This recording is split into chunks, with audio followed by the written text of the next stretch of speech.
de Birmanie, maintenant appelé Myanmar. Nous savions que ce serait un voyage dangereux car le gouvernement ne veut pas que les gens quittent le pays. À la frontière entre la Thaïlande et le Myanmar, en essayant de traverser la rivière, nous avons été interpellés par les soldats. Ils portaient des armes et en les pointant sur nous, ils ont dit à ma mère et aux autres adultes de descendre du bateau. Ils disaient que leur devoir était de protéger la frontière et qu'ils ne devaient laisser passer personne. Mais quand ils nous ont vus, ma sœur, mon frère et moi, si jeunes, si petits, rien que des enfants, ils nous ont laissé passer.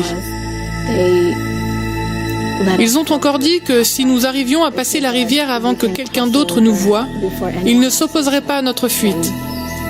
Je pense que Dieu a vraiment répondu à nos prières.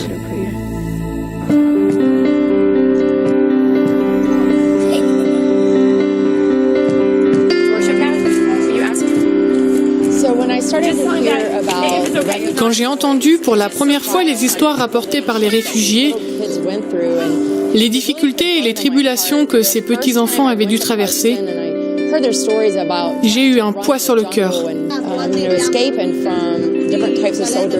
Ils ont dû courir à travers la jungle et tenter d'échapper à différentes sortes de soldats qui essayaient de les tuer. Ils ont vu leurs maisons brûler et ont dû vivre dénués de tout dans la jungle. Cela m'a mis un tel poids sur le cœur que je n'ai pas dormi pendant 3 nuits.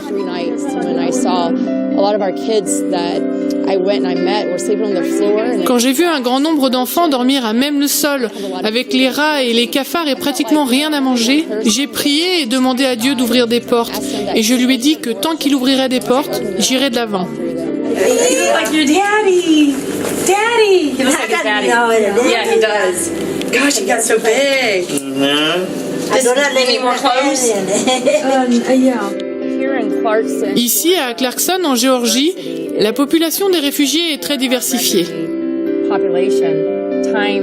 Le Times Magazine dit que ce sont les 2 km² les plus diversifiés de tous les États-Unis. Nous avons ici 60 pays différents représentés et 120 langues parlées.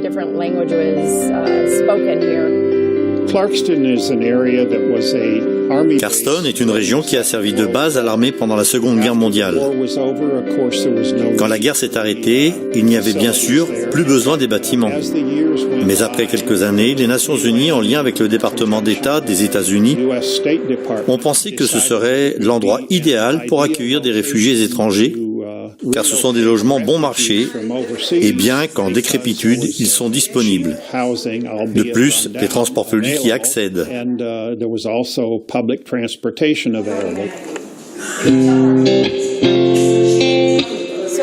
Les conditions de vie ici à Clarkson sont vraiment dures pour beaucoup de familles. Elles viennent ici et comme vous pouvez le constater, on se demande parfois si l'on est aux États-Unis, en Amérique, tellement la pauvreté est partout dans cette communauté. Par exemple, il y a 8 mois, il y a eu un incendie dans ce bâtiment, mais depuis, il est resté dans cet état. Pour moi, je n'aimerais pas que mon petit enfant joue près de là, car s'il s'effondre, il y aura certainement des blessés. Mais les réfugiés ne savent pas qu'ils ont des droits. Quand vous n'êtes pas né dans un endroit, vous ne pensez pas pouvoir vous faire entendre. Ils ont tendance à se faire exploiter très facilement. Aussi, ces réfugiés tolèrent-ils beaucoup de choses parce qu'ils sont juste reconnaissants d'être ici. He's a good granddaddy, isn't he? C'est aussi ici que beaucoup de gangs viennent faire leur trafic de drogue. Si des bâtiments sont abandonnés, ils s'installent dedans. Aussi, nous essayons de tenir ces lieux propres. Parce que beaucoup de nos enfants vivent ici, de l'autre côté de la rue, et nous ne voulons pas qu'ils s'impliquent dans ces trafics. Nous voulons les tenir le plus en sécurité possible. Pour remédier au stress auquel les réfugiés doivent faire face quand ils arrivent en Amérique, nous collectons du mobilier et des matelas pour qu'ils n'aient pas à dormir par terre. Nous leur fournissons aussi du riz et des haricots, juste les produits de base pour qu'ils se sentent bien quand ils arrivent ici. Puis nous essayons de passer du temps avec eux pour apprendre à les connaître. Après qu'ils aient passé environ 1 an dans une école internationale pour apprendre un peu d'anglais, nous essayons de les sponsoriser pour qu'ils entrent dans une école privée. Parce qu'ainsi, ils ont de bonnes bases et peuvent prendre un bon départ.